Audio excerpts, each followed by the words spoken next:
Nos da mucho gusto estar en Tijuana, Baja California, informando a todo el país sobre el tema de la seguridad pública.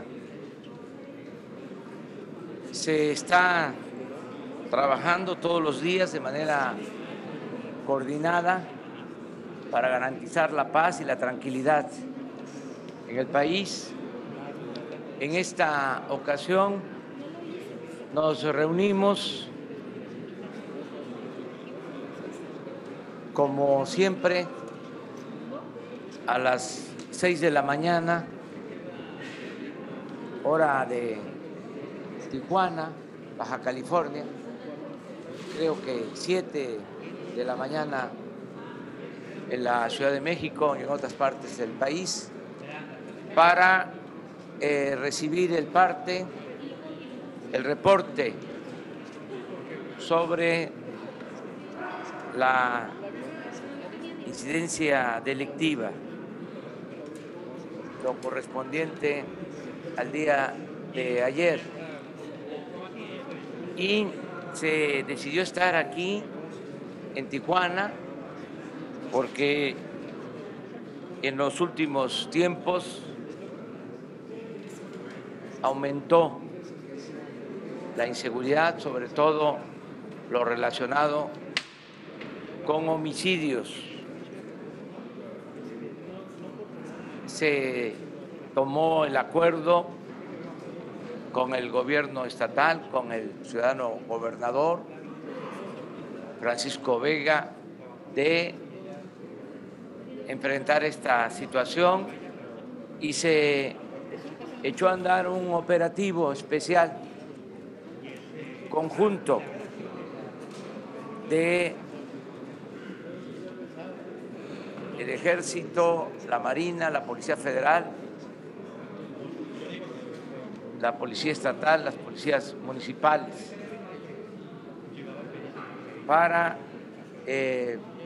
atender la emergencia en Tijuana, y se ha logrado un avance importante, una disminución considerable, sobre todo en lo que tiene que ver con el principal delito, los homicidios. Se hizo un análisis de lo que se estaba desarrollando en coordinación con todas las áreas federales, estatales y municipales para poder determinar qué es lo que estaba sucediendo. Aquí ustedes ven en la primera lámina la problemática que identificamos. Organizaciones delincuenciales muy activas en el área, un trasiego de nervantes importante. Esta es la frontera donde llega mucho de las drogas que se mueven. Una gran cantidad de migración, una población flotante importante.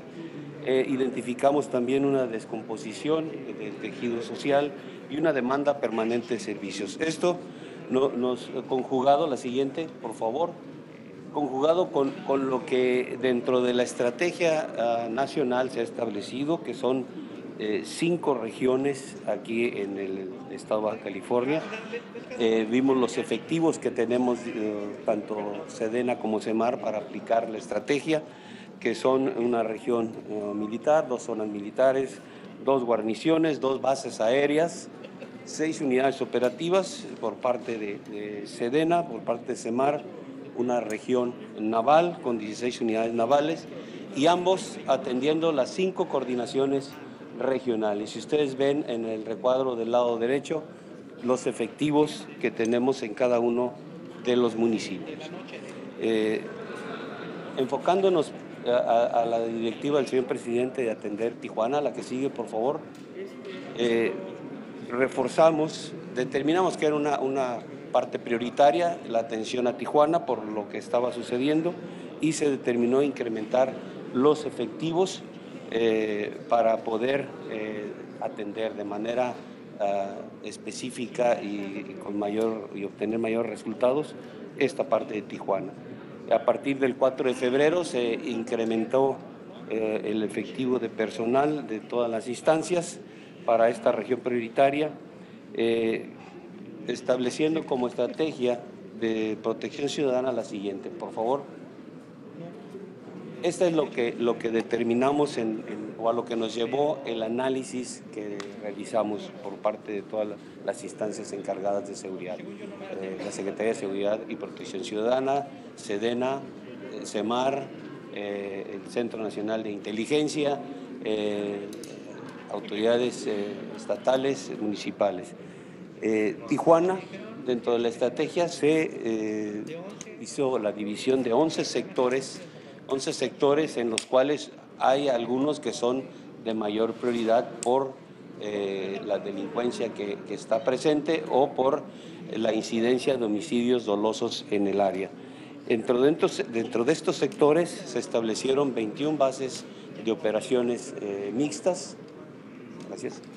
21 bases de operaciones mixtas que están trabajando en estos sectores. Estas bases están conformadas con personal de SEDENA, de CEMAR, Policía Federal, para poder atender a toda el área de la ciudad. Y 6 puestos militares de seguridad donde se hacen revisiones indistintamente a los vehículos que transitan.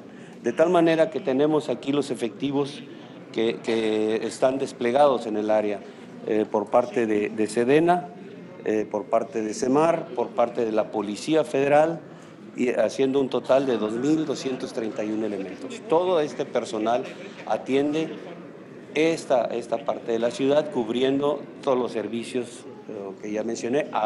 Adicionalmente, la Policía Federal está en servicios en los puentes y en otras actividades que coadyuvan a toda la estrategia de protección ciudadana en Tijuana. Sigue, por favor.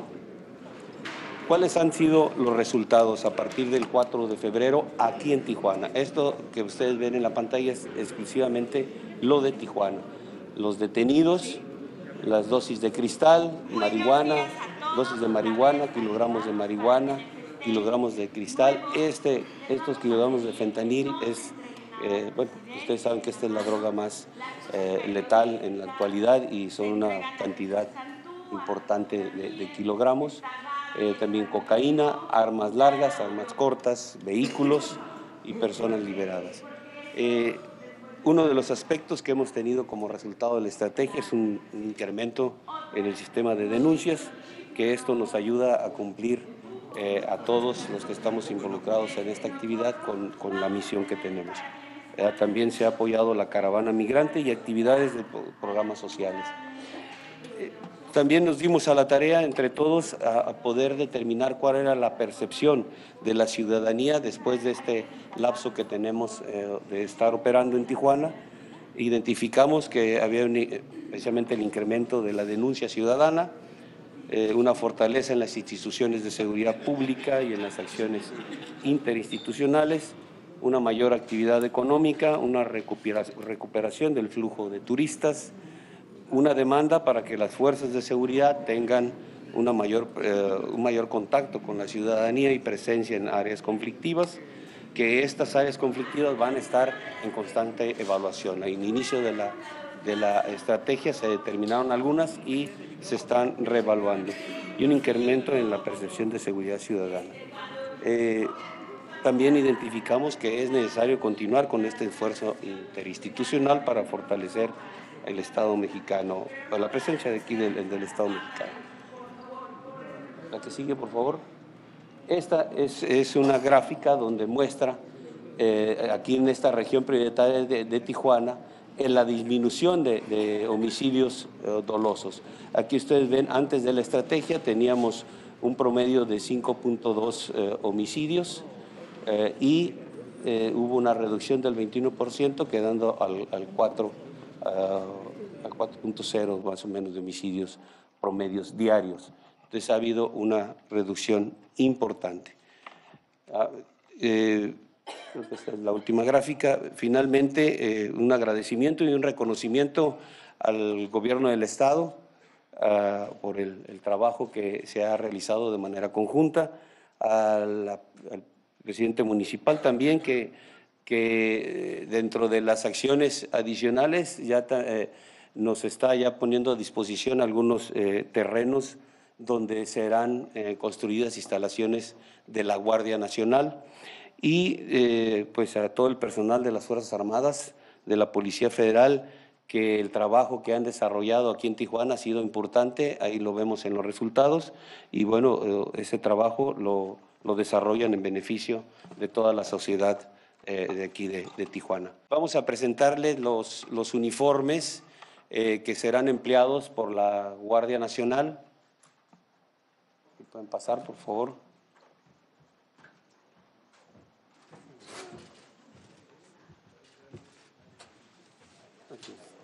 Esos son los uniformes que serán empleados por el personal que integrará la Guardia Nacional. Aquí a mi derecha están los uniformes de campo que será utilizado por el personal precisamente que está desplegado en las coordinaciones regionales que tenemos activadas en la actualidad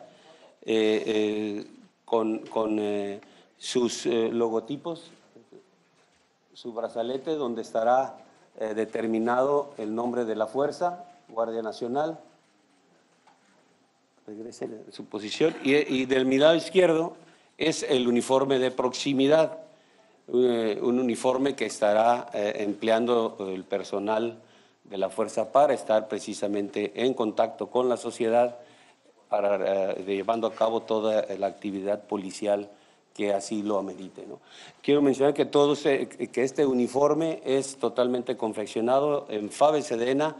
No tenemos la necesidad de adquirir ningún tipo de implemento para el uniforme. Todo se fabrica en nuestras fábricas de vestuario. Solamente adquirimos la materia prima para producirlos. En el caso de los uniformes de proximidad tendrán adicional una chamarra para poder cubrirse de las inclemencias del tiempo y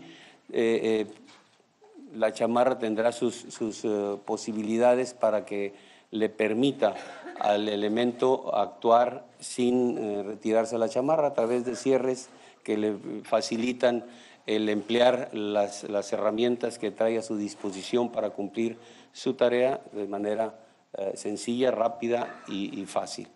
Entonces, estos serían los uniformes. Empezaríamos ya con la autorización del señor presidente a producirlos para tener en aproximadamente mes y medio o ya el personal portando este tipo de uniformes.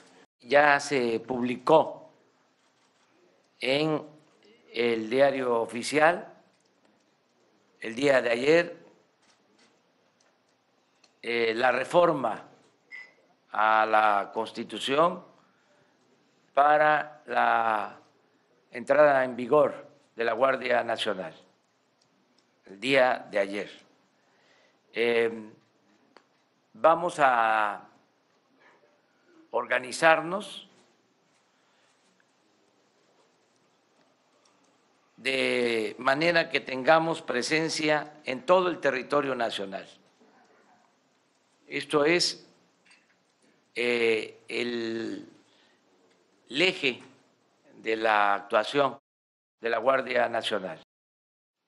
Son las coordinaciones territoriales. Van a existir 266 coordinaciones territoriales. En 266 coordinaciones territoriales va a actuar la Guardia Nacional con el número de elementos necesarios. Desde luego que vamos a tener más elementos. En una primera etapa se van a incorporar elementos de la Policía Militar, de la Policía Naval y de la Policía Federal.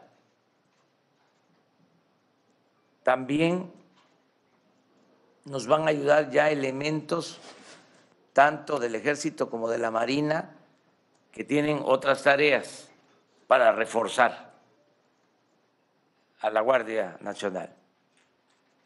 Y se está haciendo una convocatoria, un reclutamiento para tener a todos los elementos. Es un giro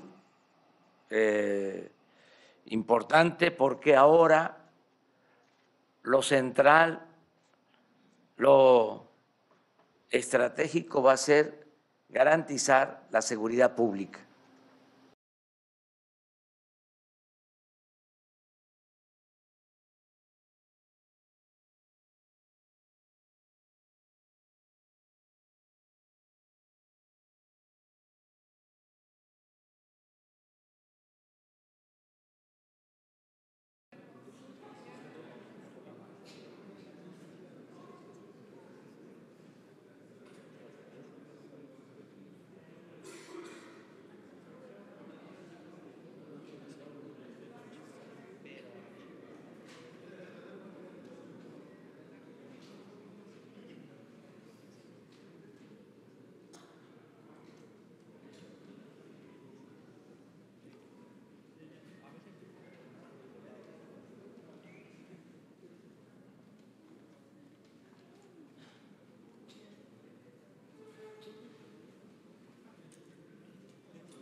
Bueno, el día de hoy vamos a informar sobre algo que considero muy importante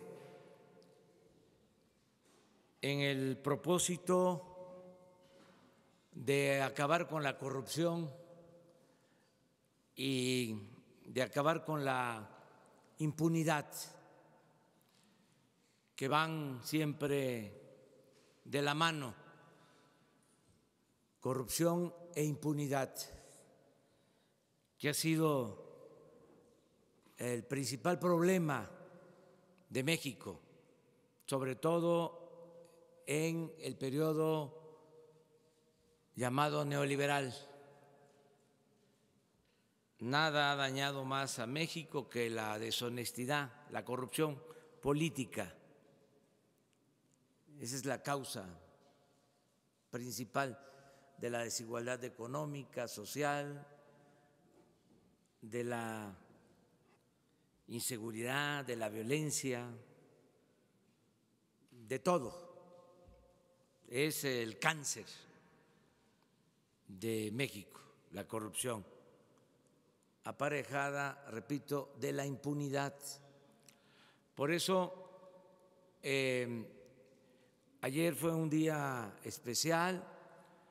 En el Senado de la República se aprobó una reforma al artículo 108 de la Constitución para que el presidente de la República en funciones pueda ser juzgado por hechos de corrupción.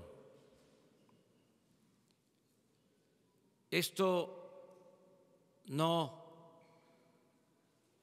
aparecía, no existía desde la Constitución de 1824. Ahora, a partir de esta reforma, de aprobarse en la Cámara de Diputados, en los congresos locales, se podrá juzgar al presidente en funciones por hechos de corrupción. Se acaba con la impunidad constitucional.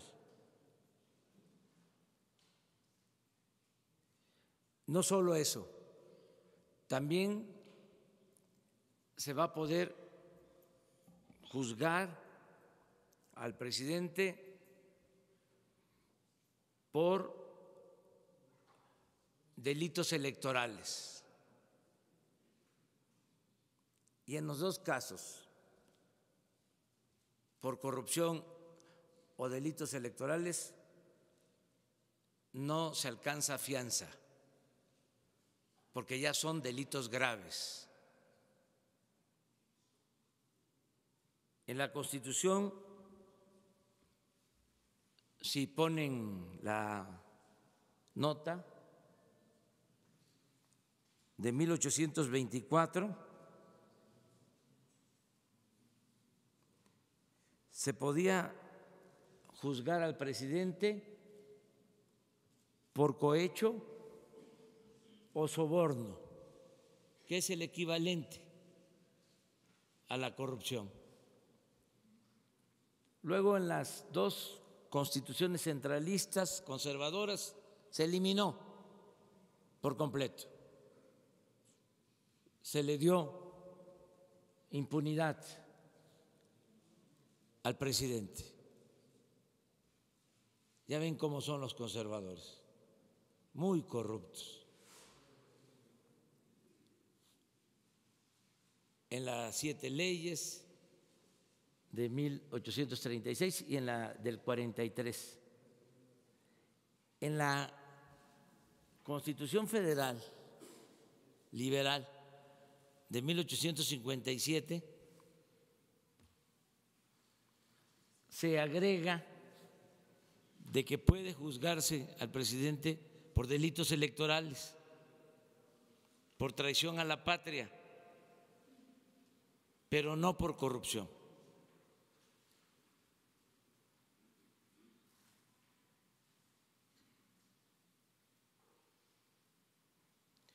Y en la Constitución del 17, tan importante para la vida pública de México, no está el que se juzgue al presidente por corrupción, que es la Constitución vigente, en el artículo 108. Y se quita, y esto es muy importante de subrayar, que se podía juzgar al presidente, como lo establecía la Constitución de 1857, por delitos electorales. Se quita en la Constitución de 1917, porque se daba paso a un régimen presidencialista por completo.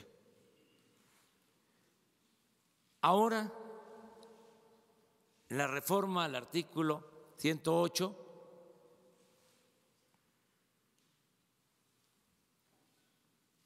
se puede juzgar al presidente en funciones por corrupción, delitos electorales y muchos otros delitos, los nuevos delitos graves, que incluye hasta el robo de combustible, el robo a casa habitación, todos los delitos que no eran considerados graves, que fueron considerados no graves en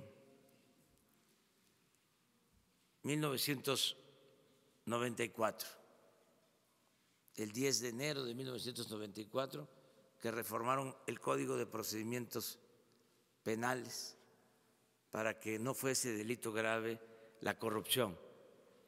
Ahora se modifica el artículo, se reforma el artículo 19 y pasan a ser delitos graves y ya se pueden juzgar al presidente de la República por todos estos delitos. Esto es un gran avance. Ya no van a poder los conservadores dar marcha atrás a esto. Este es un avance para desterrar la corrupción y la impunidad en el país. Por eso lo quería destacar. Los senadores agregaron a nuestra iniciativa que también debe juzgarse en funciones a legisladores. Y como esta reforma va a la Cámara de Diputados, ojalá y se agregue que también podrán ser juzgados de esta forma los gobernadores de los estados y que se acabe la corrupción y la impunidad. Este es un hecho histórico, este es un paso adelante en la cuarta transformación de la vida pública de nuestro país. Esto es lo que queríamos darles a conocer. Son hechos, no palabras. Y ahora sí, ¿por dónde comenzamos? Vamos en medio. La vez pasada fue la primera fila. Gracias, presidente. Buenos días. Esteban Durán, Vanguardia, Veracruz. Ayer en la tarde, en el Senado de la República, el senador no recuerdo ahorita, Samuel García y un grupo de madres y también de mentoras hicieron el anuncio de que ya hay varios amparos para evitar que las estancias infantiles desaparezcan e incluso también manifestaron que hay un padrón amañado manejado por el Partido Morena, por integrantes del Partido Morena, y que de esta manera, con esos amparos, pues para que puedan reabrirse y también darles los recursos que se le han negado, y con ello, bueno, pues para que miles de familias puedan beneficiarse con esto. ¿Qué opinión hay al respecto? La opinión es de que se va a seguir apoyando a las familias para que sus hijos puedan estar en estancias infantiles, pero se va a entregar el recurso, el apoyo de manera directa a las madres de familia, a los padres de familia. Eso es lo que puedo comentar. Porque ellos manifestaban que había una violación a sus derechos y que de cierta manera también se estaba pasando por alto la decisión de los jueces. No se está respondiendo legalmente. Lo que se encontró es de que había irregularidades, para decirlo menos, en las llamadas estancias infantiles, y no vamos a tolerar la corrupción. Entonces, para que no haya problemas, se va a entregar el apoyo de manera directa al beneficiario. Ya no va a pasar el dinero por intermediarios, ni en este programa, ni en ningún otro. Este es un cambio, y desde luego que a los que recibían los recursos para ellos entregarlos, pues no les gusta el cambio, pero ya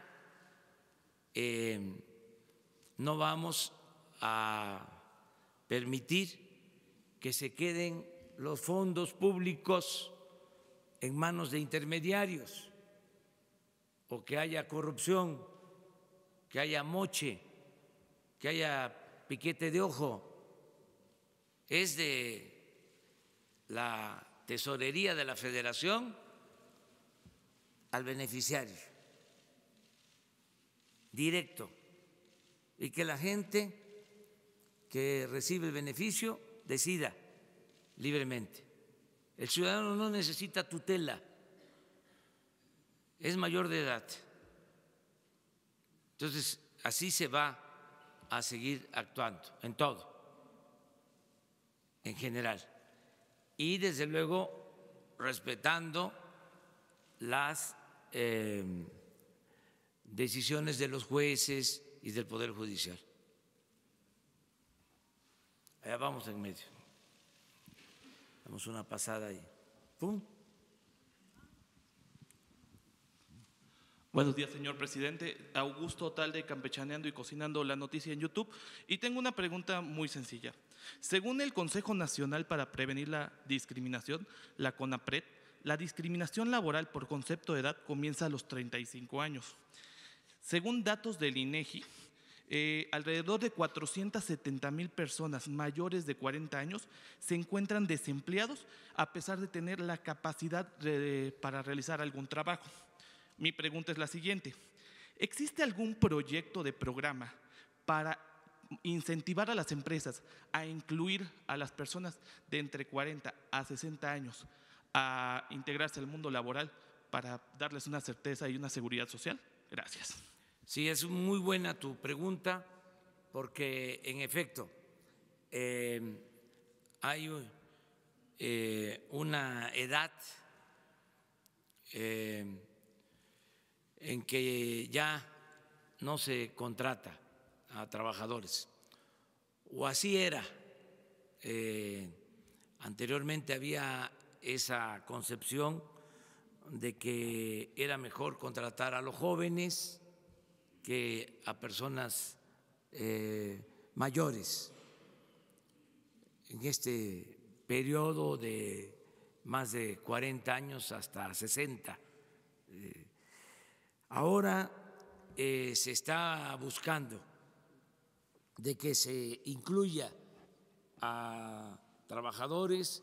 Va a depender mucho, desde luego, de que haya crecimiento de la economía, porque esto no se puede decidir por decreto, pero nosotros esperamos que haya crecimiento y se van a contratar a más mexicanos, va a haber más empleos y nosotros vamos a impulsar una campaña para que se considere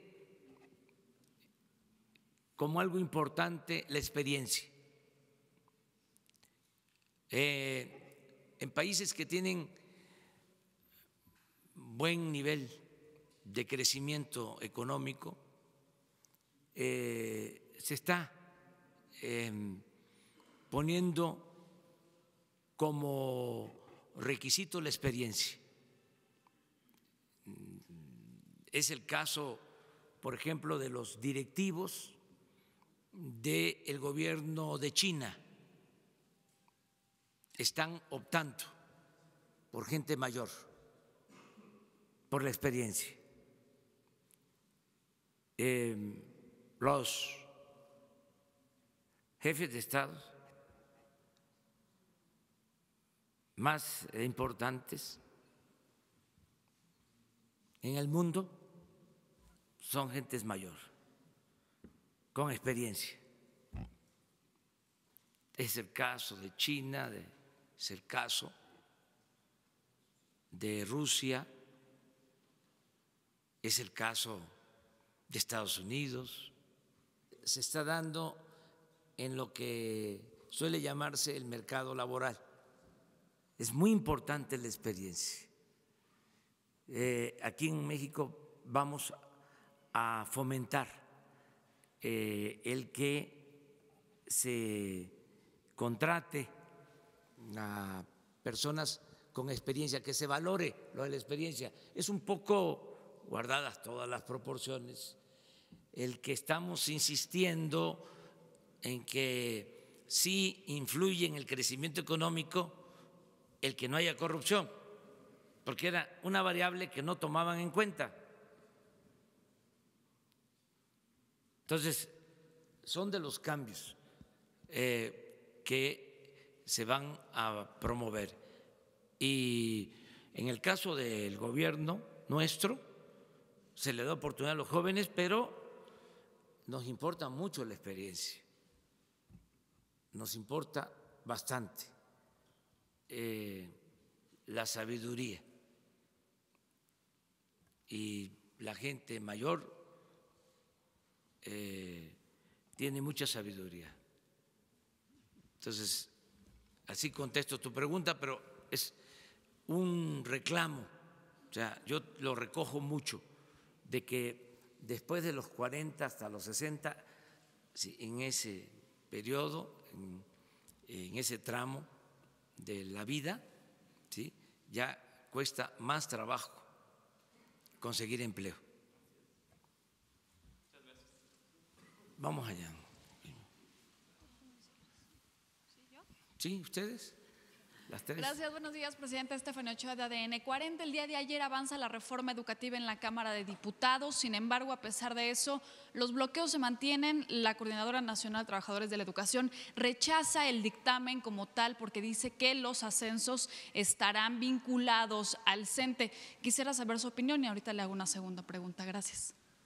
Bueno, mire, yo he dado instrucciones a Esteban Moctezuma que de toda la información y todas las facilidades a las organizaciones magisteriales. Si ya hicimos lo más importante, que es rechazar la mal llamada reforma educativa, pues que quede bien, que no haya excusas, porque hay grupos, lo digo con todo respeto, que son muy conservadores, con apariencia de radicales, y lo que quieren es hacer sentir o proyectar la idea de que somos iguales nosotros. Entonces, no somos iguales, no somos simuladores. Entonces, la instrucción que tiene el secretario de Educación es que escuche a todos los grupos, que les explique, no va a haber evaluaciones punitivas, no es el propósito afectar los derechos laborales del magisterio. Se cancela por completo la reforma educativa. Claro, no queremos venta de plazas ni trafiques con la nómina. Eso no, corrupción no se permite a nadie, aunque sean los más radicales o extremistas, de izquierda o de derecha. La corrupción no se permite a nadie. Se acabó en el país, ya no hay corrupción tolerada desde el gobierno, pero en todo aquello que pueda significar el que se mantengan disposiciones que afecten a los maestros, he dado instrucción que se quite todo, porque no les voy a dar el gusto a los conservadores de que digan de que somos iguales. No, voy a pedirle a Esteban Moctezuma que hable con los maestros, que dialogue con ellos, que informe y que se quite todo lo que pueda ser utilizado como pretexto para que puedan vociferar de que somos iguales. No es así. Entonces, si hay dudas sobre algunas disposiciones en las reformas que se aclaren. Estamos en la mejor disposición de eso. Presidente, y la segunda pregunta, estamos por concluir el mes de marzo. Quisiera saber cuál es el reporte que le dan las dependencias federales del total de las pipas que se adquirieron en Nueva York y que ya llegaron al país. ¿Cuántas han llegado y cuántas están operando? Están ya alrededor de 300 disponibles. Hay un proceso de verificación que pasa por revisarlas en lo mecánico hasta rotularlas. Pero ya ayer, antier, nos dieron el informe. Hoy le voy a pedir, para contestar bien tu pregunta, a Jesús que les entregue ese informe. Son alrededor de 300. Buenos días, María Fernanda Navarro de Forbes México. Preguntarle, presidente, usted ha expresado que quiere convertir al país en potencia económica y ha resaltado la importancia de los empresarios en la inversión y la actividad productiva. En ese sentido, estamos interesados en conocer su definición y qué piensa acerca de la riqueza. Es importante porque le hemos hecho esta pregunta a funcionarios, académicos, empresarios, como parte de un reporte especial que estamos haciendo en Forbes y queremos conocer su opinión respecto a esto. Pues que hay que crear riquezas porque se necesita crear la riqueza, pero debe de distribuirse con equidad. No se trata nada más de acumular riqueza, se trata de crear la riqueza y que haya una distribución, los técnicos dicen, del ingreso, yo digo de la riqueza, una distribución justa, que no se acumule, que no haya desigualdad, como ha sucedido en nuestro país, que hay una monstruosa desigualdad económica, porque muy pocos concentran mucho y los muchos tienen poco, o a veces nada. Entonces, hay que crear la riqueza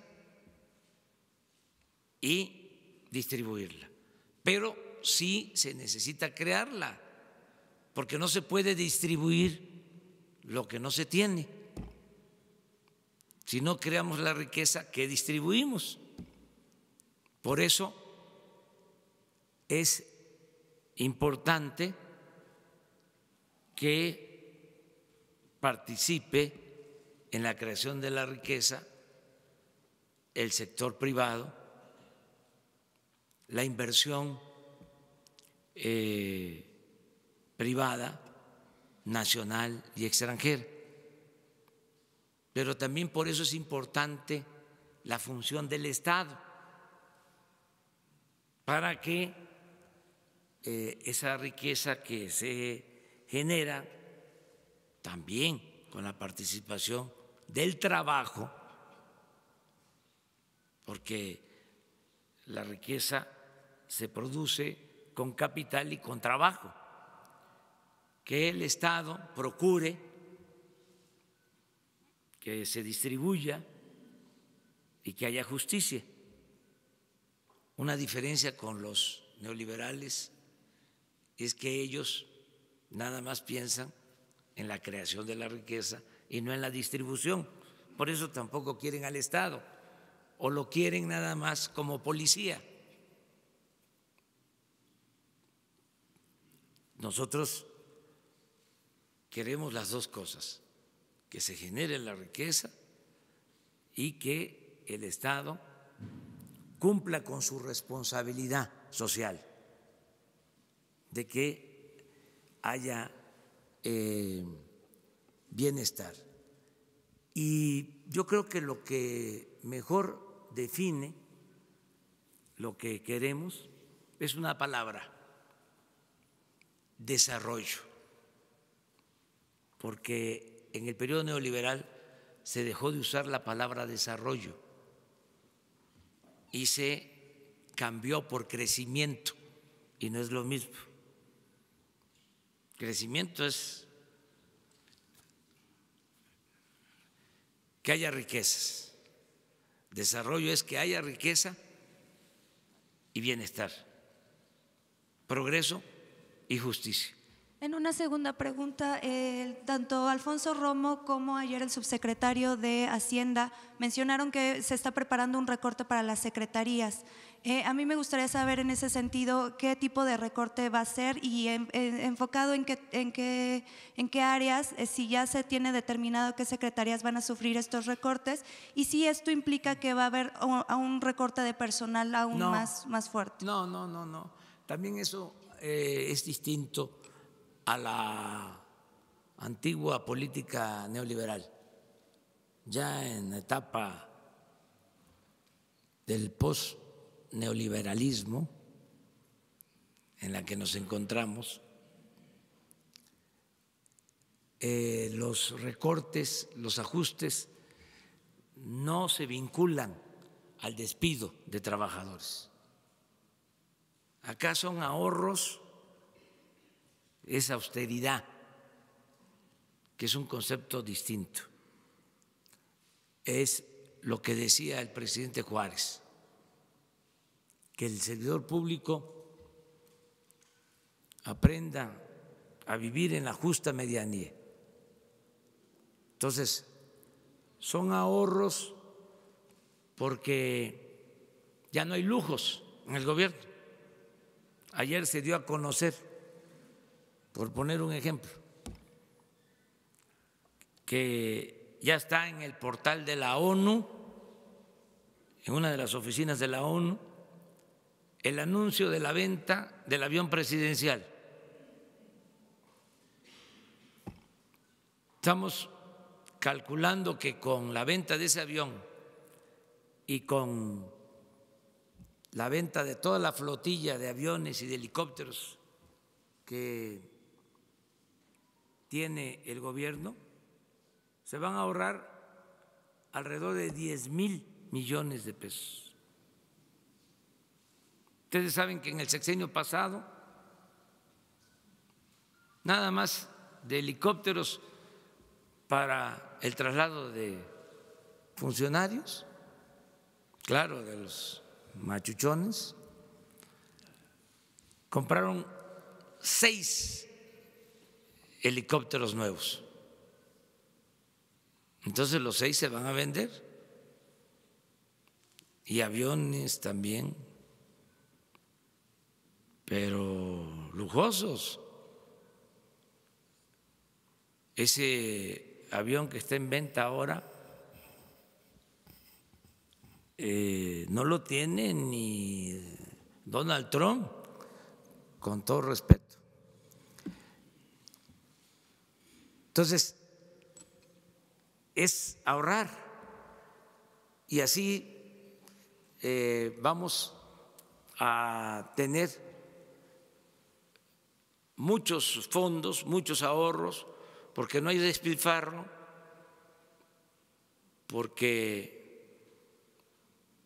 se terminan los abusos, ya no hay la burocracia dorada, no hay los altos funcionarios públicos que se dan la gran vida, no hay viajes al extranjero, viáticos, séquitos, hacían viajes al extranjero, llenaban, no solo iba un avión, 2 aviones, a veces hasta 3, todo pagado. Atendían muy bien a los periodistas, con todo respeto. Y se llevaban hasta al perico. Ya eso se acabó, se terminó. Ahora yo celebro y reconozco que los medios de información nos están acompañando, pagan sus gastos, o sea, sus boletos, sus comidas, todos los que nos están cubriendo en las giras. Todo esto es muy importante. Y eso es lo que significan estos ahorros, que calculamos que podemos este año, adicional al plan de austeridad, ahorrar unos 200,000 millones de pesos, que los vamos a tener ahí hasta septiembre. Se van a ir acumulando por cualquier contingencia.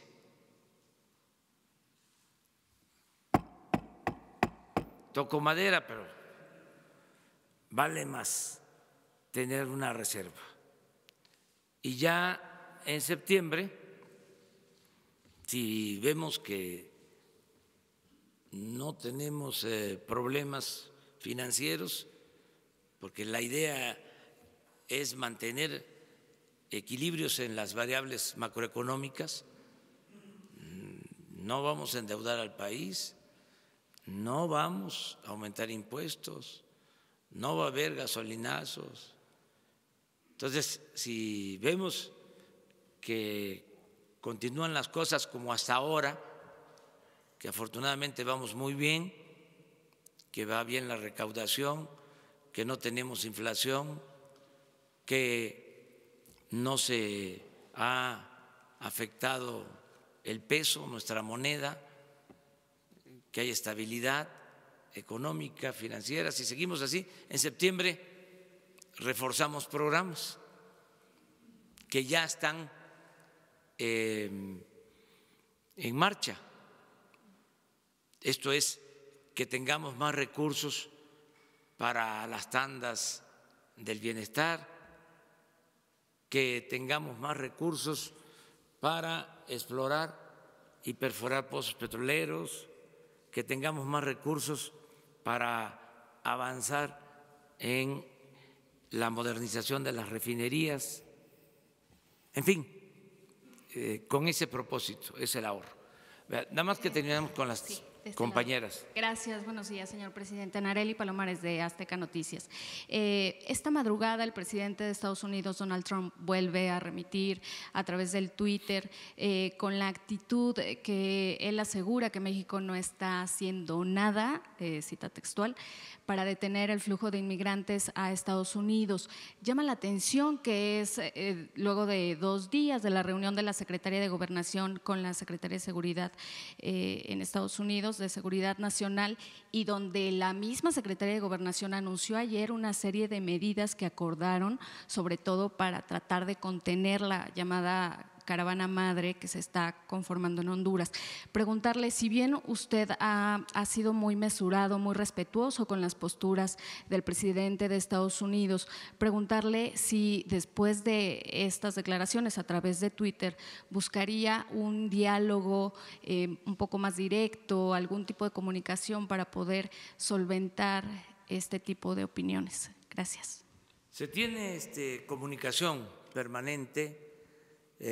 Acaba de darse esta reunión, se está atendiendo el tema, estamos insistiendo en que deben atenderse fundamentalmente las causas que originan la migración. Por eso pensamos que lo mejor es la cooperación para el desarrollo. Nosotros ya estamos trabajando en el sureste y va a haber más posibilidades de trabajo, de empleos en el sureste de nuestro país, pero se necesita atender el desarrollo en Centroamérica, porque la mayor parte de los migrantes son centroamericanos. Entonces, si están creciendo los flujos migratorios, es porque no hay opciones, no hay alternativas en Centroamérica y hay que procurar que se le brinde oportunidades de trabajo, de bienestar a la gente. Esa es nuestra postura. Y también que la migración, los que pasan por nuestro territorio en busca de trabajo hacia Estados Unidos, pues que actúen con respeto a nuestras leyes, que sea una migración ordenada y que al mismo tiempo se procure que no haya violaciones a derechos humanos. Todo esto también requiere de que no se permita el tráfico de personas, que haya más cuidado de todos los países, no solo de México. Y en eso estamos. Y vamos a ayudar nosotros en todo lo que podamos. No queremos de ninguna manera confrontarnos con el gobierno de Estados Unidos. Vamos a mantener una relación muy respetuosa con el gobierno de Estados Unidos y con el presidente Donald Trump. Esa es mi postura. ¿Se podría decir nada más que respeta su postura, pero no la comparte? Es que él tiene una visión que respeto yo,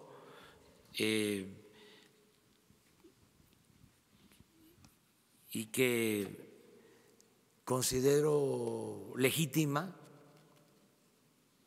pero nosotros tenemos como estrategia fundamental para atender el fenómeno migratorio la creación de oportunidades de empleo y de bienestar. Nosotros queremos que la migración sea opcional, no obligatoria. Y estamos seguros que vamos a lograr que en el caso de México la gente no tenga necesidad de emigrar, porque va a haber mucho trabajo. Ya se están creando muchas opciones de trabajo. Solo en Chiapas, les comentaba yo, se están sembrando 200,000 hectáreas de árboles frutales y maderables, y esto significa darle trabajo permanente a 80,000 chiapanecos. No trabajo temporal, no empleo temporal, permanente. Ya les puedo decir que estamos dando estos empleos, o está por terminarse de contratar a 80,000 trabajadores en Chiapas. Solo en una acción. Y van a empezar ya las obras en el Istmo de Tehuantepec y la construcción del Tren Maya. La construcción del Tren Maya van a significar contratar, van a significar 300,000 empleos. Entonces, por eso pensamos que esa es la opción, esa es la alternativa. Desde luego respetamos la postura del presidente Trump y vamos a ayudar. No, es decir, ese es un problema de Estados Unidos o es un problema de los países centroamericanos. No nos corresponde a nosotros los mexicanos.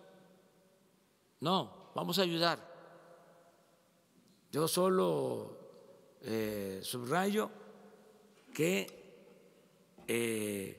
los flujos migratorios de mexicanos a Estados Unidos son muy bajos, muy bajos. O sea, ya el mexicano no está buscando trabajo en Estados Unidos. La mayoría son pobladores de nuestras repúblicas hermanas de Centroamérica, que no están siendo atendidos, no hay desarrollo, porque la gente no sale de sus pueblos por gusto, sale por necesidad. Entonces, vamos a ayudar nosotros. La instrucción que tiene Marcelo Ebrard, secretario de Relaciones Exteriores, la secretaria de Gobernación, la licenciada Olga Sánchez, es de que se apoye esta petición, esta demanda del gobierno de Estados Unidos y que es legítimo que estén ellos inconformes y que hagan estos reclamos, nada más que nosotros tenemos pues una concepción, si no distinta, sí con algunos matices. Sara, y ya vamos a la primera. Buenos días, Sara Pablo de Radio Fórmula. Presidente, en este mismo tuit el presidente Trump dice que Guatemala, Honduras y El Salvador se han quedado con su dinero mucho tiempo, les ha dado dinero a Estados Unidos y no han hecho nada. Le pregunto por la propuesta que usted tiene para que se invierta en programas de desarrollo. Parece que el gobierno de Estados Unidos no quiere proporcionar estos recursos. Y decía usted hace unos minutos que México va a ayudar. ¿Cómo va a ayudar con la caravana? ¿Van a buscar frenarla, que se quede en Estados Unidos?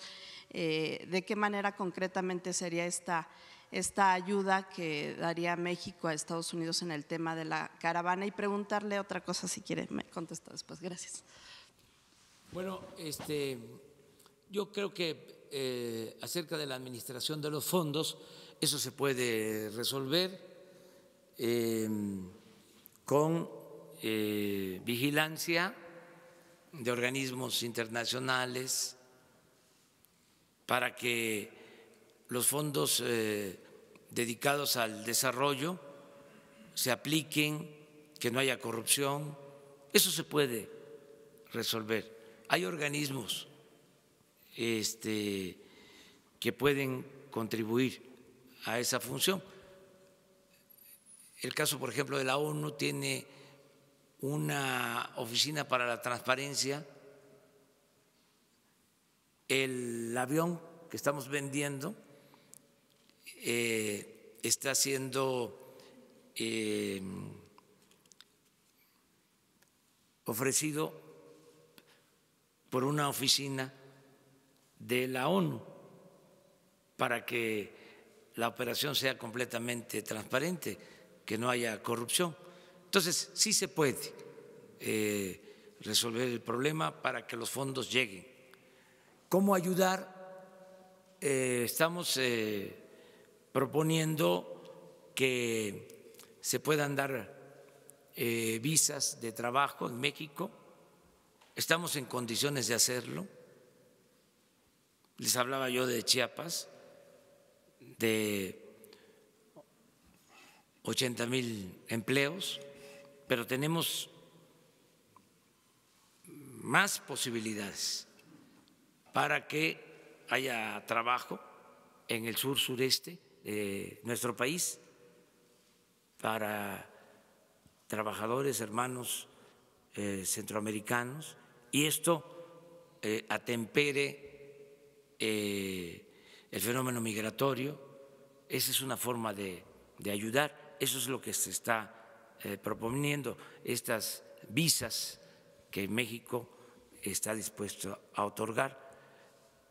Lo hacemos por razones humanitarias, lo hacemos porque tenemos posibilidad de ofrecer empleos.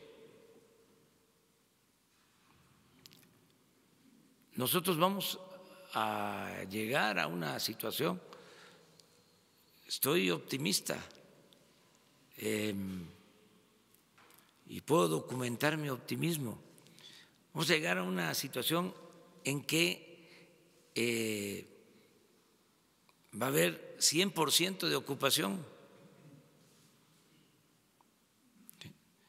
empleo pleno.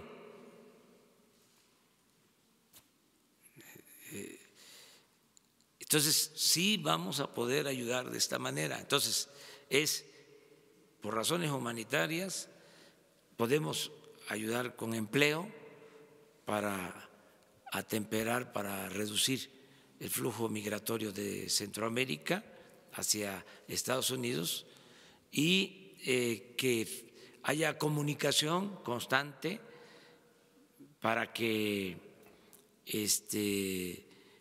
se resuelva el problema que tienen en Estados Unidos. Es decir, ¿México buscaría que esta caravana no llegue a Estados Unidos mediante estas visas de empleo? Sí, pero todo voluntario, nada por la fuerza. Que vean que pueden tener opciones en nuestro país de trabajo y que también sea ordenado y revisar también cómo es que se organizan las caravanas, si son espontáneas, quiénes están promoviendo la organización de las caravanas, si no hay propósitos políticos, electorales, poner de manifiesto, o sea, al descubierto. ¿Se sabe algo? Todo esto. Es que hay tráfico de personas y hay intereses, porque también se trata de el cobro por el traslado a la frontera y otras cosas. Entonces, nosotros vamos a ir dando a conocer todo y esto va a ayudar bastante. Si me permiten nada más otra pregunta, lo del tema de las ternas de la CRE que envió y que son prácticamente los mismos nombres, solo cambió un nombre. Dicen en el Senado pues que es un fraude a la ley porque está enviando los mismos nombres. Yo no sé si usted vio algunas de las comparecencias o tuvo algún reporte, pero algunas personas no podían ni siquiera contestar cosas muy básicas del tema relacionado con la energía. Esta insistencia de los mismos nombres no podría interpretarse pues como un signo de que usted quiere imponer a estas personas necesariamente. Gracias. No, es un procedimiento legal y nosotros no mandamos en el Senado porque se trata de un poder independiente, pero también el Poder Ejecutivo es autónomo y tiene su propio criterio. Para nosotros, los propuestos cumplen con los requisitos, son técnicos de primera. Si los senadores tienen una opinión distinta, pues yo respeto esa opinión, pero no la comparto.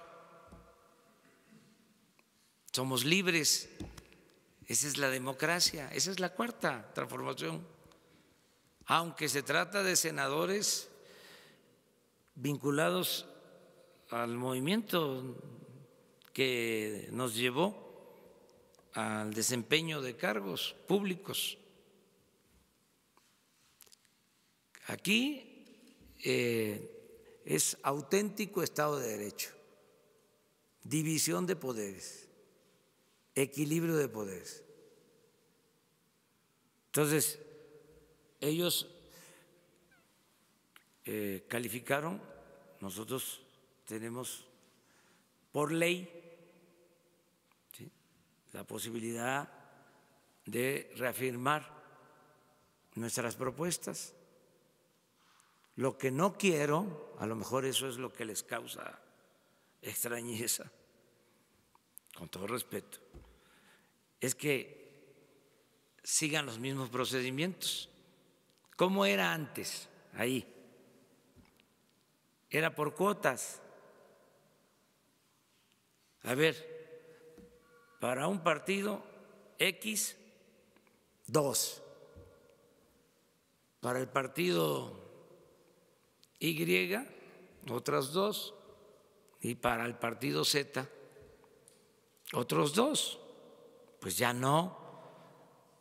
Porque ese reparto por cuotas partidistas originó que se profundizara en la corrupción. ¿Quiénes fueron los que autorizaron todos estos permisos para construir gasoductos mediante contratos leoninos? Pues los integrantes de estas comisiones. Entonces, no vamos a permitir que sea lo mismo, y con todo respeto, o sea, a la autonomía. Para mí, los 12, porque son 4 ternas, cumplen con los requisitos, sobre todo con el requisito principal. ¿Cuál es el requisito principal? La honestidad. Porque antes era, a ver, ¿en qué escuela estudiaste? Ya ni les voy a decir de cuáles eran los alumnos preferidos o de qué escuelas. No, porque tenemos esa facultad, es un asunto legal. Les explico el procedimiento. El titular del Ejecutivo, o ya lo saben, bueno, entonces ya no lo explico, pero no está de más porque a lo mejor alguien no lo sabe y piensa que es un capricho. Ya ven que nos achacan de todo, déjenme un poquito explicarlo, ¿no? O sea, el titular del Ejecutivo envía las ternas. Si el Senado las rechaza, ¿sí?, porque no hay votación mayoritaria, esto significa no mayoría simple, sino mayoría calificada. ¿Qué es mayoría simple? Es la mitad más un voto. En todos los casos hubo mayoría simple, pero no se obtuvo la mayoría calificada, que significa obtener las 2/3 partes de los votos en el Senado. Entonces, los 4 que fueron mejor calificados se quedaron a 2 votos de tener la mayoría calificada. Entonces, por eso rechazan las ternas. El Ejecutivo puede volver a mandar las ternas. No está prohibido el que sean los mismos. Y dicen los abogados que lo que no está prohibido está permitido. Entonces, como yo considero que son gentes buenas, honestas, técnicos, hay un miembro de la terna que les comentaba yo, es el mejor refinero de México, el que sabe más de refinación en este país, el ingeniero Celestino, que hasta me dio mucho gusto pues decir, tiene 85 años y es un experto. Los que verdaderamente saben de cuestiones de petróleo entienden lo que les estoy expresando a ustedes. Entonces, imagínense rechazar al maestro, al ingeniero Celestino. Entonces, ¿cómo no lo voy a volver a mandar? Si es el mejor que hay en el país en materia de refinación. A lo mejor esto no lo sabían los senadores. Entonces ahora con más tiempo pues van a indagar. Entonces ese es el procedimiento que estamos siguiendo. Por eso se regresaron las ternas de esa forma. Pero todo es en el marco de la legalidad y con respeto. Y no tenemos por qué siempre estar de acuerdo. El pensamiento único tiene que ver con el conservadurismo, con el autoritarismo. La pluralidad es consustancial a la democracia.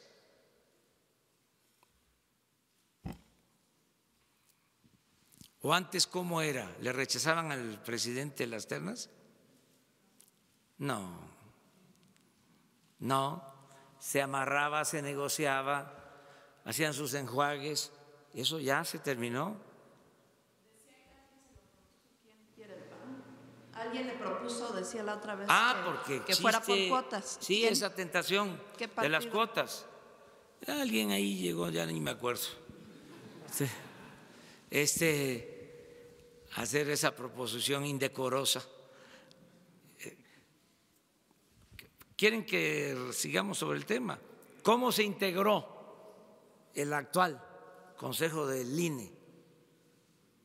¿Cómo se integró el Tribunal Electoral? ¿Qué estoy levantando un falso? Bueno, ahora sí, vamos adelante. Señor presidente, buenos días. Daniel Marmolejo, Cuarta República, Voces del Periodista. Usted ha señalado el fin de una posición presidencial de participar en procesos electorales, rompiendo la igualdad, rompiendo la equidad. Año 2000, amigos de Fox, Pemex Gate. 2006, lo que decretó el Tribunal Electoral fue la impunidad electoral, en palabras de Porfirio Muñoz Ledo. Año 2012, al lado de Virgilio Caballero, nuestro gran amigo, investigamos el Monex Gate junto con otros periodistas que también lo hicieron. Año 2018 se presenta en la última elección la participación de poderes fácticos y está muy claro el tema de la Operación Berlín, el tema de populismo en América.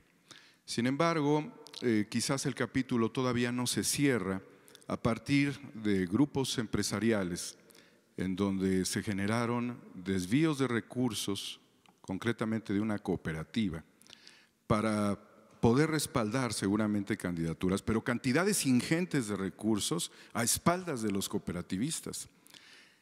Una dirección con todas las características que usted ha definido del conservadurismo ha realizado este tipo de actividades que parecieran sistémicas y que para llegar a la cuarta transformación, con este impulso que también está promoviendo hacia las distintas organizaciones gremiales, se requeriría quizás cerrar este capítulo con una investigación que se integrara con esta perspectiva de valoración de más de o cerca de 200 millones de pesos que pudieron haberse movido a candidatos que eran los opositores a la coalición que lo llevó usted al poder.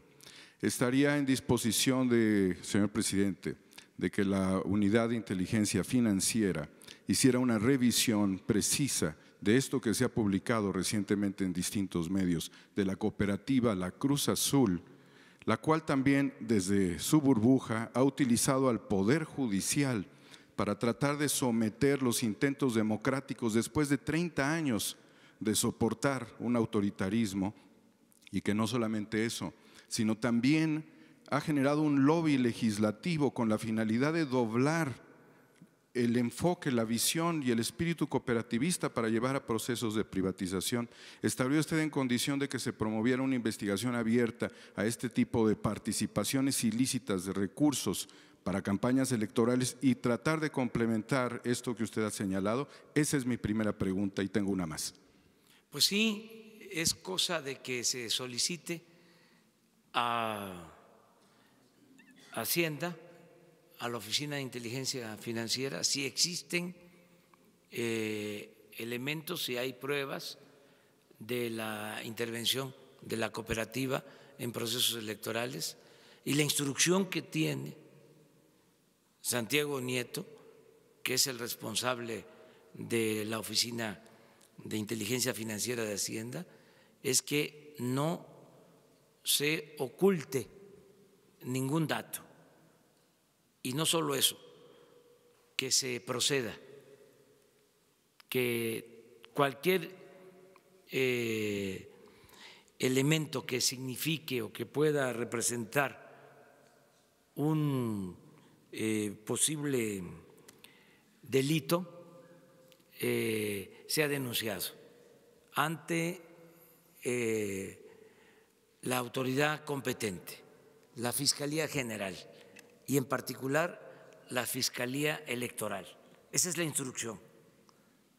Y no solo en delitos electorales, en todo. Lo que tenga la Oficina de Inteligencia Financiera, que es bastante, porque tiene que ver con el manejo del dinero, y hay cooperación internacional en todos estos casos sobre el movimiento de dinero, debe de ser denunciado.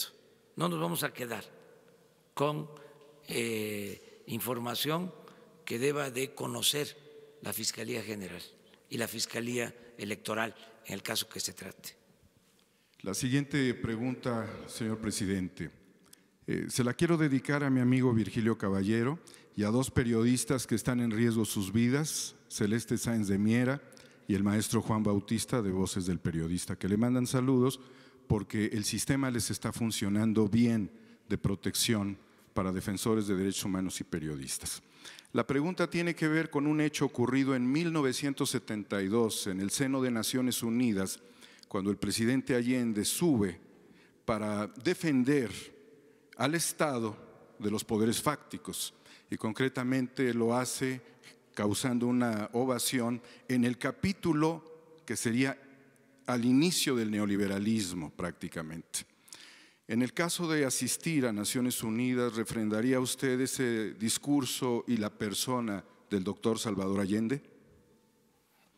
No conozco ese discurso, conozco otros. Tengo una gran admiración por el presidente Allende y hablo como si viviera, porque es de los hombres que nunca mueren. Eso es lo que pienso de él. No sé si voy a ir a la ONU, lo estoy pensando. Vamos a ver cómo se presentan las cosas. Nosotros queremos llevar una muy buena relación con todos los gobiernos del mundo y vamos a defender nuestros principios, nuestros ideales, sin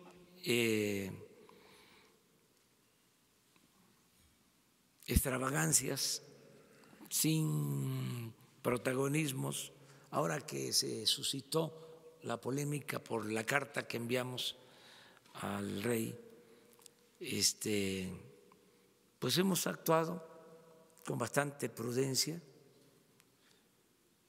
No vamos a dar a conocer la carta, ni la que enviamos al rey, ni la que se envió al Papa Francisco, para esperar que se serenen las cosas. Fue bueno, no voy a dejar de decirlo, me siento hasta contento porque se despertó un buen debate. Es importante la historia, muy importante la memoria histórica. Alguien ha dicho que la memoria es la materia prima de la historia. Yo creo eso. Entonces, los conservadores quisieran que nos olvidáramos de la historia. Se ha hablado hasta del fin de la historia. Entonces nosotros pensamos que es importante saber de dónde venimos para saber hacia dónde vamos. Entonces ya se logró ese propósito y es muy buena polémica siempre y cuando se dé en el marco del respeto. Tan es importante lo que se planteó que salió hasta lo que estaba ahí en el subsuelo, las corrientes subterráneas, salió hasta el racismo, que a veces dicen no somos racistas, no somos clasistas, ¿no? Somos republicanos. Y no es así. El conservadurismo está ahí. Y qué bien, pues, que se manifieste, que se exprese y que todo esto se ventile. Y esto es parte de lo que debe ser la vida pública en la democracia.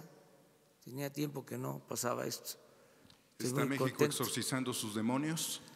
Estamos todos los mexicanos participando en una etapa nueva de la vida pública y son temas importantes, muy importantes.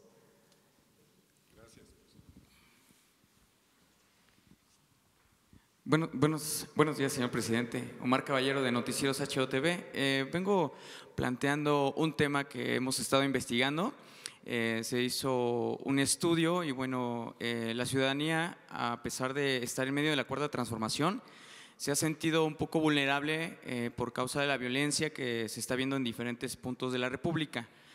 Dos ejemplos específicos. Uno, el tema que se está viviendo en el Estado de México, en los transportes, donde ya los criminales arrojan bombas molotov y agreden de una manera muy violenta a los usuarios. En otro punto, como ejemplo, se encuentran, por decir, los trabajadores de las mineras, que era un tema que ya habíamos comentado la semana pasada, y lo que está ocurriendo en la mina, perdón, permítanme, en la mina de Nuevo Limón, no sé si ubique la nueva mina a cielo abierto, donde se encuentran también algunos mineros pues, atacados por la mina, pero la violencia que se genera a raíz de las concesiones junto con los mismos organismos públicos que no respetan sus posiciones sindicales o su posicionamiento social dentro de estas áreas. Y la segunda pregunta corresponde a ¿qué opinión tendría usted de que los expresidentes de la época neoliberal le enviaran una carta pidiéndole perdón a la sociedad por la entrega de tantos recursos y bienes de la nación a, bueno, digamos, a extranjeros y a otros organismos? Sabemos que va a respetar las concesiones, que va a respetar también los contratos, pero se han atropellado muchas cosas. Entonces, ¿qué opinión tendría usted de que los expresidentes pidieran perdón y que le enviaran una carta a usted pidiendo perdón? Gracias. Bueno, vamos a buscar que se apacigüe todo, que haya paz, que haya tranquilidad, paz con justicia, no paz de los sepulcros, como suele pasar en las dictaduras. No, paz con justicia. Vamos hacia allá, hacia conseguir la tranquilidad. Vamos a la transformación, lo dije ayer y lo repito, por el camino de la concordia, de la reconciliación. Y pues creo yo que en el caso de México fue una bendición el que se haya terminado, se haya cortado de tajo con el periodo neoliberal. ¿Ya qué más podemos pedir? Sí, estaban a punto de terminar de desgraciar al pueblo de México y se dio un cambio para transformar al país. Somos, la verdad, afortunados. Es una dicha enorme estar viviendo este proceso. Entonces, ya la condena a la política neoliberal es de dominio público. No sirvió, no funcionó. Y bueno, no estaría mal que ofrecieran disculpa, pero si no lo hacen, ya con lo que hizo la gente el día 1 de julio del año pasado, pues ya se reparó el daño, porque vamos a recuperar a nuestro país, vamos a lograr el renacimiento de México, aún con todo el saqueo que hubo. ¿Sí? México va a resurgir, porque es tanto lo que tiene nuestro país en recursos naturales, son tantas sus riquezas que no han podido acabarlas en siglos de saqueo. Yo les decía que en el caso del petróleo, con la llamada reforma energética, por más que se apuraron a saquear, se quedaron con el 20% de todo el potencial petrolero. Es decir, la nación tiene bajo su dominio, con el cambio que se llevó a cabo, el 80% de todo el potencial petrolero. Es el símil ese que menciono de cuando llegan a un banco a asaltar y están metiendo el dinero en la bóveda o en las bolsas, en las maletas, pero entonces suena el timbre, suena la alarma y tienen que salir y se llevan una parte, pues, pero dejan tirado dinero por todos lados. Pues así fue, sonó la alarma y no se pudieron llevar todo. Entonces, con eso que nos dejaron, vamos a sacar adelante el país. Y desde luego con nuestro pueblo, que es bueno, trabajador, y con la decisión de no permitir la corrupción. En el caso de la gente que no corresponde a este llamado de luchar por el bienestar común social, de la violencia que le mencionaba en el Estado de México como ejemplo, en Guerrero, en la mina de Media Luna, ahora aquí tengo el dato, donde se replica esta violencia en estos dos ejemplos en muchas partes del país. La violencia en el transporte, la violencia en las minas, asesinatos y gente que no ha obtenido respuesta ni el respaldo del gobierno. Va a ir mejorando la situación, cada vez va a ser mejor, porque van a ir avanzando las acciones para que haya opciones de trabajo, mejor el salario, más bienestar. Van a haber opciones, van a haber alternativas y esto va a ir deteniendo, aminorando la violencia. Ya lo estoy percibiendo, poco todavía, pero ayer fueron 67 homicidios, antier 58. No es para cantar victoria, pero el promedio es de 82 diarios. Entonces, ahí vamos. Estamos con usted, presidente. Sí. Gracias. Terminamos contigo. Y mañana tú. Buenos días, presidente. Sí, mañana, todavía. Buenos días, presidente. Shaila Rosagel, corresponsal de Grupo Gili, El Imparcial, La Crónica y Frontera. Presidente, en esta semana empieza a operar parte ya de la SADER en Ciudad Obregón, Sonora. Nos gustaría saber cómo va el proceso de descentralización de las secretarías y organismos federales. Gracias. Sí, miren, el día primero, que es lunes, ¿sí? Y el día 3, que es miércoles, tengo evaluación con todo el gabinete para ver avances en programas.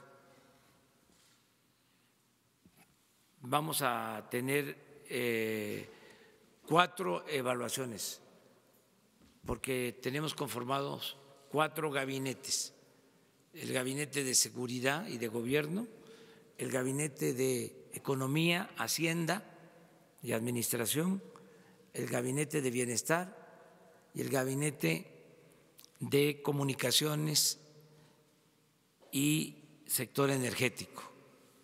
Entonces vamos a ver programa por programa, avances en obra, avance financiero y programas prioritarios. Y una pregunta obligada es: ¿cómo va la descentralización? ¿Cuántas secretarías ya han avanzado en este propósito? ¿Cuándo van a terminar de trasladarse a los estados. Les recuerdo que Energía va a estar en Villahermosa, Pemex en Ciudad del Carmen, Campeche, Medio Ambiente en Mérida, Turismo en Chetumal, Conagua, ahora que pasó lo del incendio, pues que ya empiecen a mudarse a Veracruz, la Secretaría de Agricultura a Ciudad Obregón y así todas las secretarías. Ya tengo información que prácticamente está trabajando en Tlaxcala la Secretaría de Cultura. Educación tiene que estar en Puebla.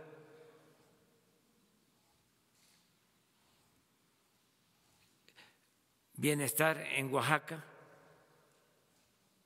La Comisión Federal de Electricidad en Tuxtla Gutiérrez, Chiapas. Ya está minería en Chihuahua. Tiene que estar aduanas en Nuevo Laredo. O